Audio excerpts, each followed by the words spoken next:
Welcome back, everybody, to another deep dive. Today, we're taking you on a journey into the world of Google AdWords. We're going to unlock those secrets to getting your advertising up and running online. It's a jungle out there. It is. But when you know how to navigate Google AdWords, you're going to be king of the jungle, right? Exactly.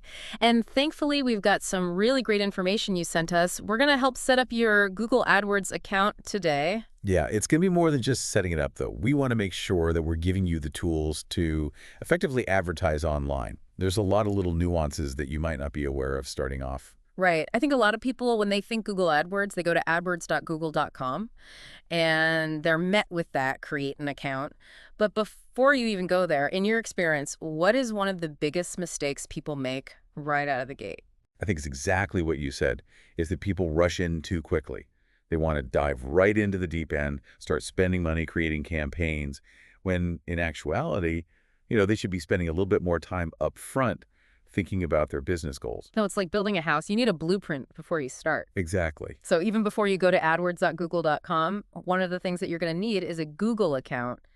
And this can get a little tricky if you're not careful. Yeah, I mean, so many people I know, they use their personal Gmail account for everything. Right. But this is really where having a business account could be super helpful. Right. It's like having your personal email and then your work email. You don't want those getting confused. Exactly. Yep. Exactly. It just keeps everything clean and organized. And trust me, it will save you headaches down the line. So once you have that business account set up, what about the actual setup process? What should people really be paying close attention to?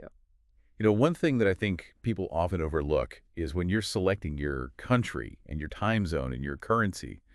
You might think, oh, this is just so that my reports are displaying the correct time. Huh. But it's actually much more important than that. Okay, now you've got to tell me, how deep does this rabbit hole go?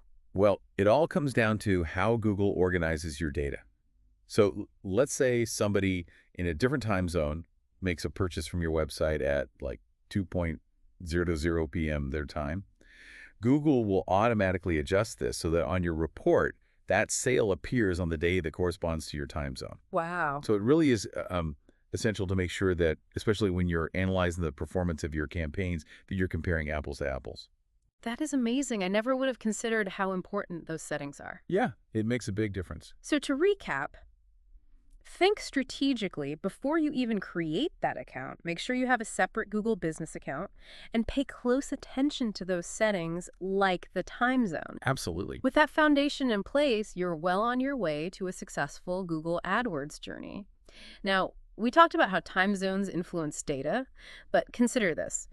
How might your language settings impact your ads, especially if you're targeting a global audience? That's a great question. That's something to think about as you continue your advertising journey. We'll catch you in the next deep dive.